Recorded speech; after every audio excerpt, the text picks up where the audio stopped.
ఇక్కడ డైలీ మక్కలు తింటున్నాం, చాలా బాగుంటాయి. ఇక్కడ ప్రోటీన్స్ ఇసుకల ఉడకబెట్టడం వల్ల ప్రోటీన్స్ అనేది ఎక్కడ పోకుండా అట్లానే ఉంటాయి.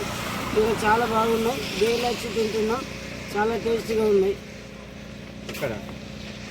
ఇక్కడ ఎడపల్లి శివారులో ఉన్నటువంటి గురుకుల పాఠశాల వద్ద ఇసుకలో ఉడకబెట్టినటువంటి మక్కలు అమ్ముతున్నారు.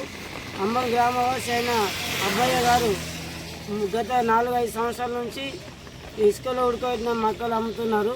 చాలా బాగుంటాయి. ఇసుకలో ఉడకబెట్టడం వల్ల పోషకాలు ఎక్కడ పోకుండా అందులోనే ఉంటాయి. కావున టేస్ట్ చాలా బాగుంది. మేము డైలీ వచ్చి తింటాం, చాలా బాగుంది. అంబంగేటు నివాసి అయిన నేను పెదోళ్ళ అబ్బాయి అని నేను ఈ ఇసుకలో ఉడికించిన మొక్కలు 4 సంవత్సరాల నుంచి ఇక్కడనే పెడుతున్నాము. ఇది బాగారెడ్డి రైస్ మిల్ దగ్గర గురుకుల పాఠశాల దగ్గర. దీంట్లో ఇసుకలో ఉడకడం వల్ల దీంట్లో విటమిన్ కానీ కాల్షియం విటమిన్స్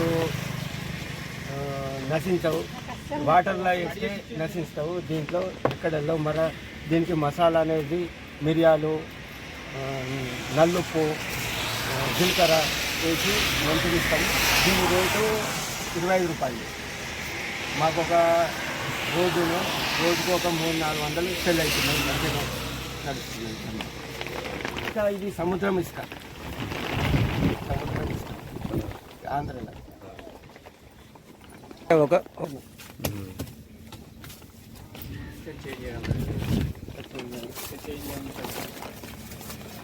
ఇంకా పవర్ వస్తుంది.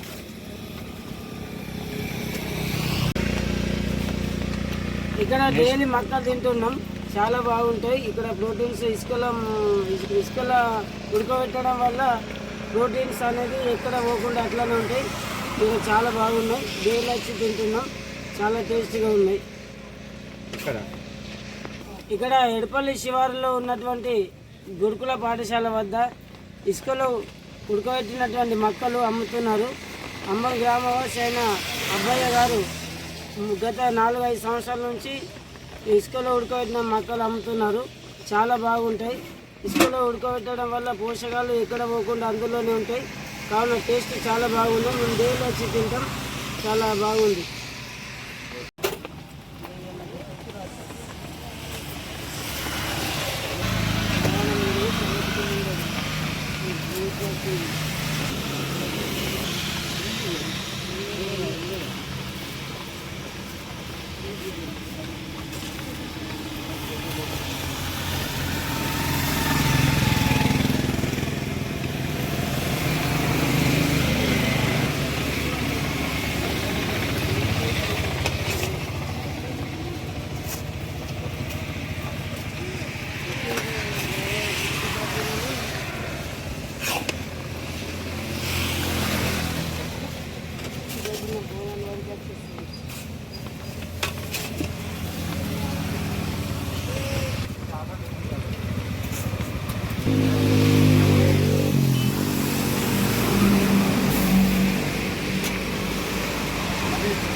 చెప్పండి.